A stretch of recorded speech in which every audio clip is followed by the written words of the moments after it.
I still remember the smell of the rain that evening, fresh and earthy, clinging to the air as thunder rolled across the sky.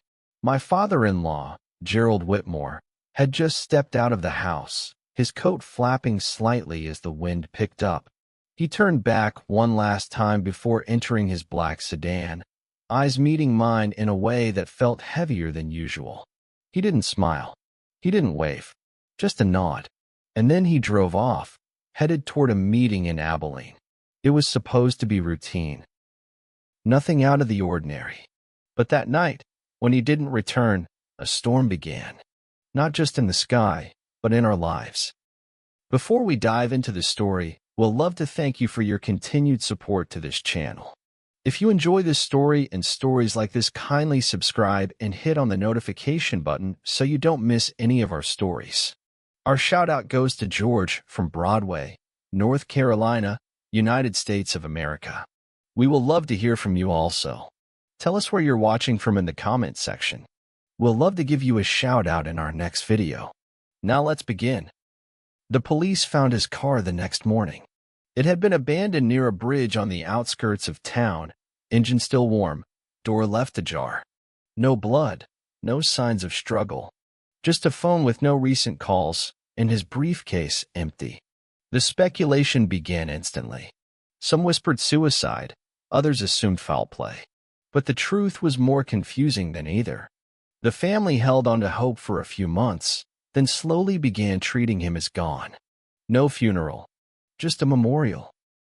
A photo of him smiling on the piano. My wife, Lauren, was wrecked. She cried herself to sleep for weeks. I tried to hold her together, but truth be told, I needed him too. He had been more than family to me.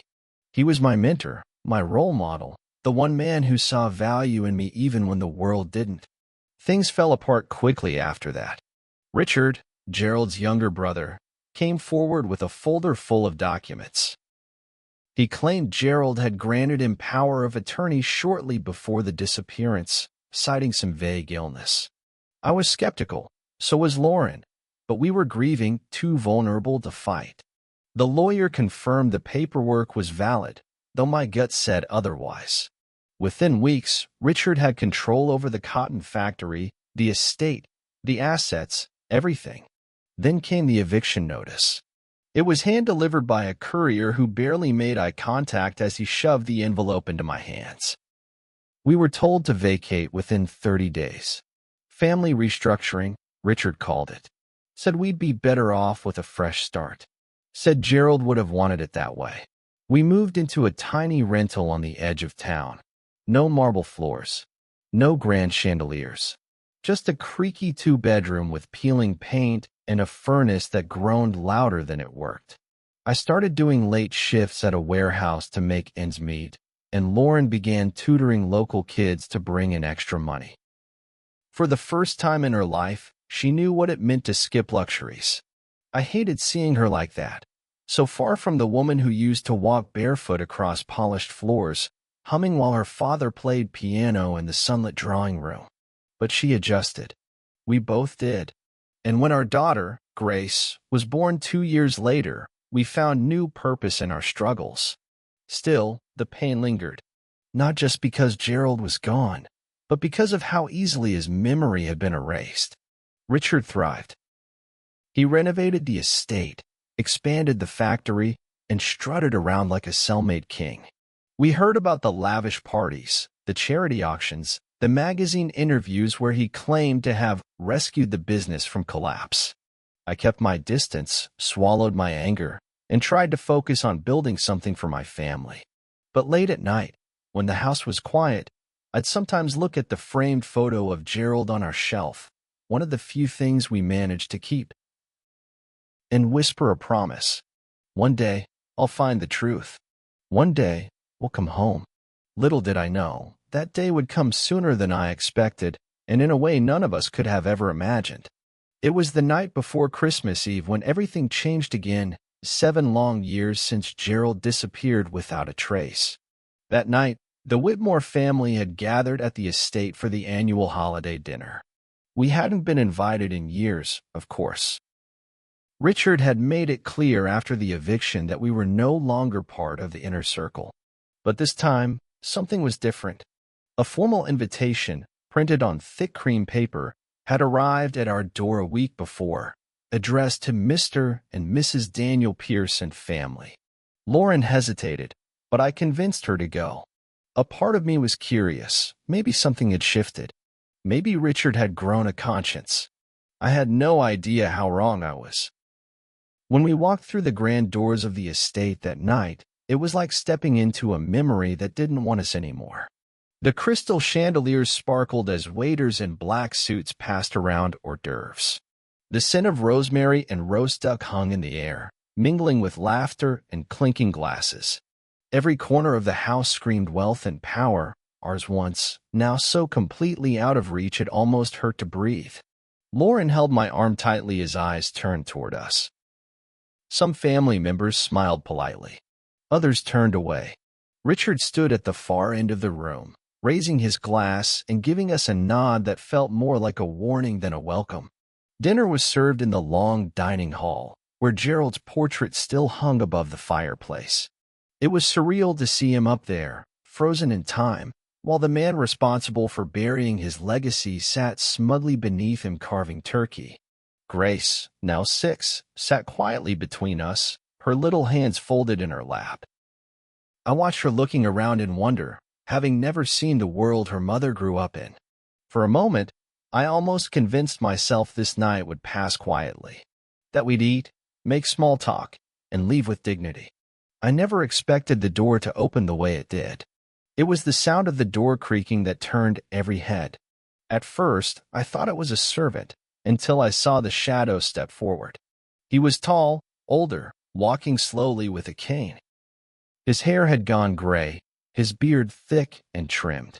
He wore a dark wool coat, dusted with snow, and gloves that he removed finger by finger with a precision that made my stomach twist. My breath caught in my throat. I grabbed Lauren's hand. She froze. Her wine glass slipped from her fingers and shattered on the marble floor. Because standing there, as if risen from the grave, was Gerald Whitmore. The room fell into a silence so thick it was almost unbearable. Richard rose slowly from his seat, his face drained of all color. His lips trembled, but no words came out. Gerald said nothing for a moment. He simply looked around the room, his eyes sharp, cold, unreadable. When they landed on me, I nodded, barely able to breathe. When they landed on Richard, something in the air shifted. Gerald reached into his coat pocket, pulled out a thick brown envelope, and placed it on the table beside the turkey. "I didn't die," he said calmly, his voice deeper, worn. "I was betrayed, and I've come back to reclaim what's mine." Gasps. A few muffled cries. Lauren covered her mouth with both hands. I could feel the blood pounding in my ears. Gerald sat down at the end of the table, his seat, and opened the envelope. Inside were documents, recordings, bank statements, and notarized letters. He handed copies to each of us, starting with Richard. It was a timeline, 7 years of hidden investigation. A story of a business partner who had tried to eliminate him in a staged accident. Gerald had barely escaped with his life. Instead of returning immediately, he vanished intentionally. He'd spent years in secret, gathering every piece of evidence to expose what Richard had done. The forged power of attorney, the falsified will, the hidden bank accounts, even audio recordings of Richard speaking to a hired forger. It was a masterstroke of vengeance, cold, legal, complete. Richard stumbled back into his chair, eyes darting around for support. None came. Gerald had brought witnesses. 2 former employees testified in sworn affidavits that they were threatened into silence. A handwriting expert confirmed Richard had forged Gerald's signature on the ownership transfer. Everything was legitimate, sealed, and ready for court. And court wasn't even necessary. Gerald had already filed the claims 2 days prior. This gathering was his reveal, not his request. And then he looked at me. "Daniel," he said, "you stayed loyal. You didn't chase money or revenge. You protected my daughter, and you raised my granddaughter in dignity. I never forgot. He reached into his coat again and pulled out a second envelope. Inside was the deed to the estate, signed in his own hand, dated years ago. This house was always meant to be yours and Lauren's. It's time it came back to the right hands. I could barely speak. Lauren broke down in tears. Grace asked softly, "Is he Grandpa?" And I said, "Yes, baby. Yes, he is." The room remained frozen as Gerald stood up once more and said one final thing. The truth always returns, no matter how long you bury it. The weeks that followed Gerald's return were nothing short of a legal earthquake. The day after the family dinner, headlines exploded across local media. Business tycoon declared dead returns with evidence of betrayal. Every outlet wanted an interview. Reporters camped outside the estate. The town buzzed with theories. Some claimed it was a hoax. Others believed he was in witness protection. But those closest to the truth, the ones who sat in that dining hall, knew better. Gerald Whitmore had never been gone. He'd simply gone underground, and now he was back, armed with the kind of evidence that made escape impossible. Gerald didn't wait. By Monday morning, he'd filed a multi-layered lawsuit that named Richard in charges of fraud, embezzlement, forgery, and unlawful seizure of corporate assets. But he didn't stop there. A restraining order was placed on Richard, barring him from setting foot on any Whitmore property. The factory board was served with a motion to reinstate Gerald as rightful CEO, and forensic audits were launched to trace every dollar Richard had siphoned off during his illegitimate reign. Most shocking of all? Gerald didn't even need a trial to prove his case. The documents he revealed at the dinner were so thorough, so airtight, the court moved almost immediately to restore ownership. But that didn't mean there wasn't resistance. Richard, humiliated and cornered, tried to mount a defense. He hired a high-profile attorney from Dallas, spun a tale about misunderstandings and executive confusion. He claimed Gerald had disappeared voluntarily and that he had only stepped in to protect the family business. It would have been laughable if it weren't so shameless. When confronted with the voice recordings and bank transfers made under forged signatures, Richard cracked. He broke down during a private arbitration session and signed over every stolen asset in a desperate attempt to avoid prison time. Gerald accepted the restitution but pressed charges anyway. "Let the law decide," he told us.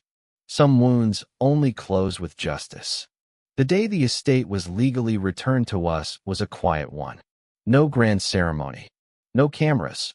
Just a sheriff's deputy delivering the paperwork and a locksmith replacing the front door. Gerald stood on the porch as the sun set behind the hills, watching the wind stir the tall trees by the driveway. Lauren and I stood beside him, hands clasped, hearts heavy with something that felt like peace. He turned to us and said, "This was always meant to be yours. You kept the soul of this family alive while I fought from the shadows." Then he placed the house keys in my hand. Reclaiming the factory was a slower process. There were employees who had thrived under Richard, loyal not to the family but to the wealth and perks he promised. But Gerald handled it with elegance. He didn't fire everyone. He evaluated.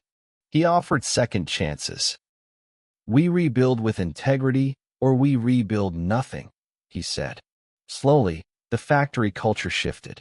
Lauren began helping with community outreach, while I took on a consulting role to help modernize the factory's systems, something Gerald had wanted even before he vanished.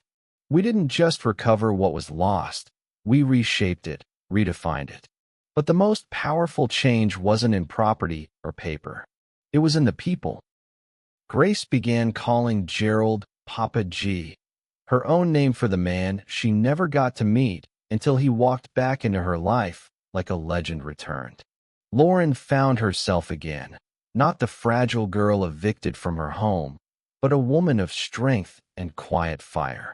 As for me, I learned that loyalty isn't just measured by the good times, but by who you remain when the world forgets your worth. Gerald had disappeared not because he was weak, but because he was wise.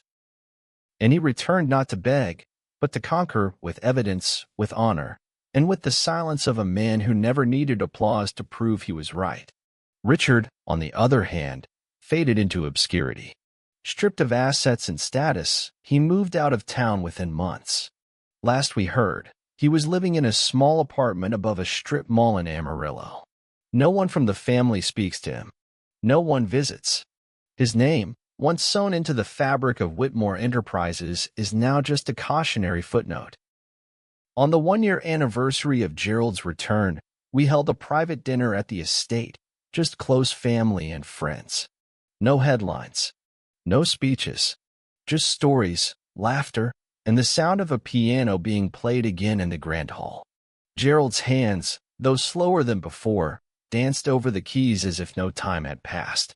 Grace sat beside him, pretending to play along, and I stood in the doorway watching it all unfold, realizing that justice, though delayed, had finally found its way home. If this story left you speechless the way it left that room frozen, make sure to like this video and subscribe to the channel. We share more powerful stories that prove no matter how deep the betrayal or how long the silence, truth and justice always find their voice.